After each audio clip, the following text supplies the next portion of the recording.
So unfortunately I didn't get my ram pump pulled out of the water last fall before the water level rose so high that I couldn't get to it. So now the water level's dropped in the pond where I can wade out here and get to it. So it's been submerged underwater all winter. So we'll pull it up here and break it down and see how it fared after heavy use last year, and see if we can't get the thing up and running again, because it's time to start pumping water up to the garden.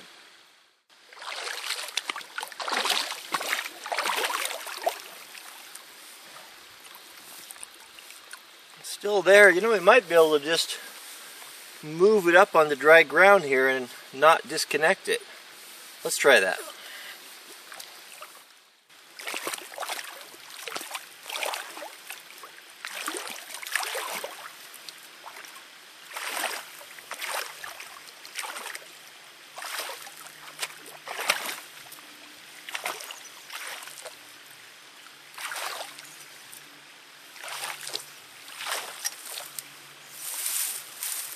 So I think the first thing we'll do before we get started is we'll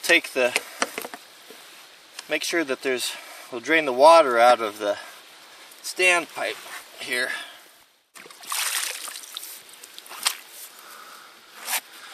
So here we have that water noodle for swimming that I put in there. It's kind of interesting to kind of prevent, well, to still give it some air pressure even if water got into it, but it's pretty much intact except for the end is really compressed, like it's been compressed by high pressure. So that's kind of interesting. I don't think it's hurting anything, so we'll just leave that in there.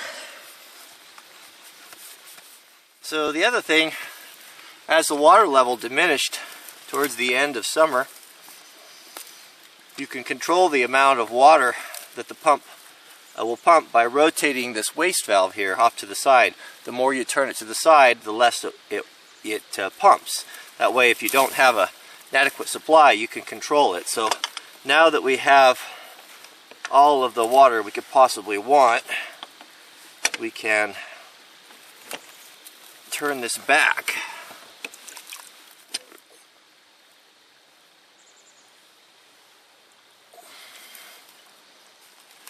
So let's turn it on, see what happens here.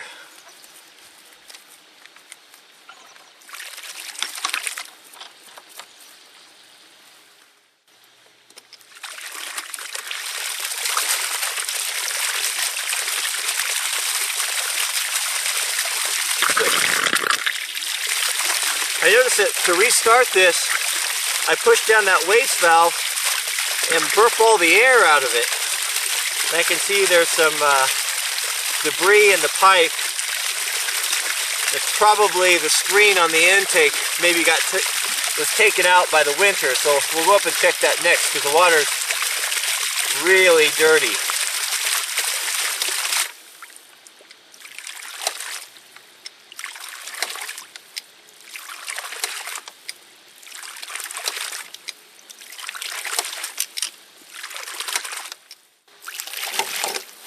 So those of you who are new to my channel and probably wondering what you're looking at, this is a ram pump that I built. You can build these yourself for around $100, $150 just using standard items you get at the plumbing store, hardware store. And what it does is using kinetic energy from a water source pumps all the water up to the storage tank, and we do all of our irrigating in our garden with it. This thing runs completely independent of any power source.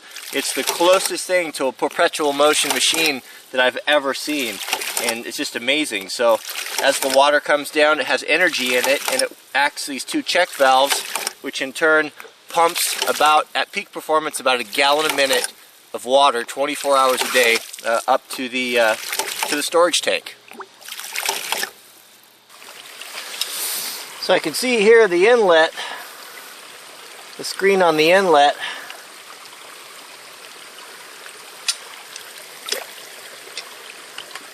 needs replacing.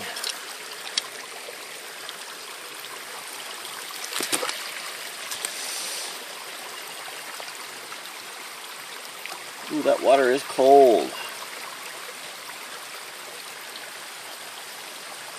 I just use a piece of aluminum screen door sheet or mat and wrap it over the intake pipe, throw a zip tie around it, and it seems to work great. So I'll go grab a section of that and get that sorted. You don't want any junk getting into your ram pump. It clogs up the whole mechanism and you got to take it apart and clean it all out. So just by putting a screen at the inlet takes care of all those issues.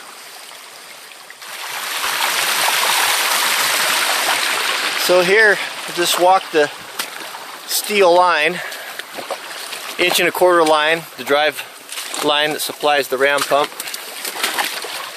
Just make sure that everything's fine here. There's my standpipe. Plenty of water this time of year.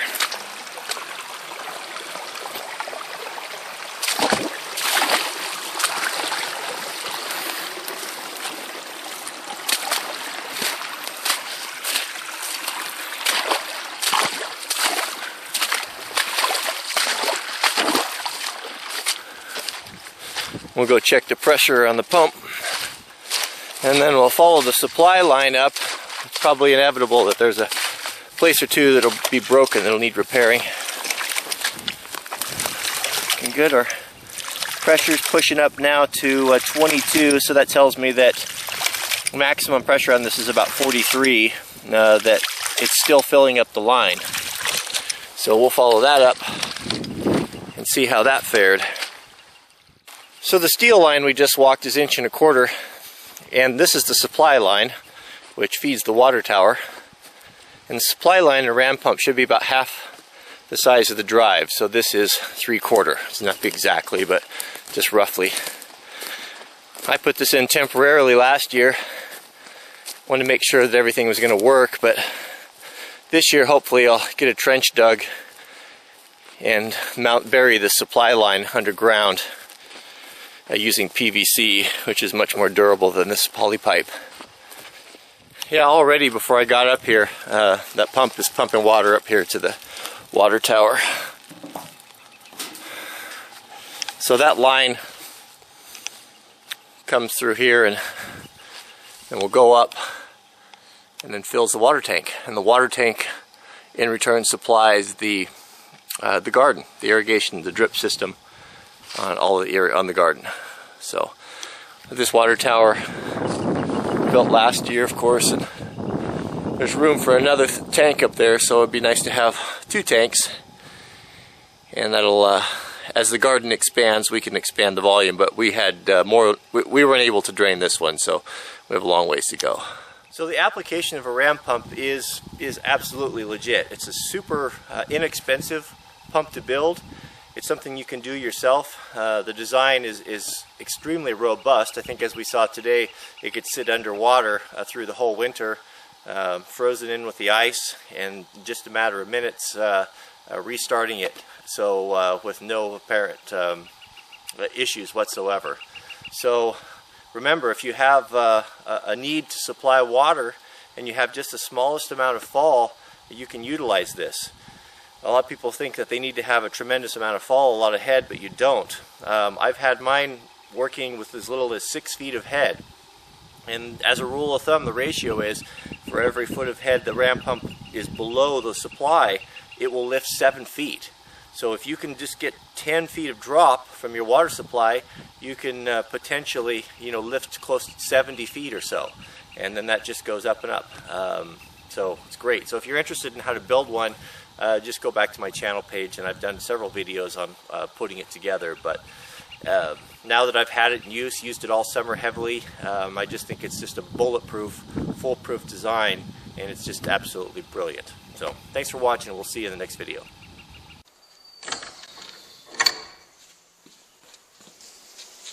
Now we could install the pressure gauge. I'm not going to tighten this up. I'm just kind of doing this for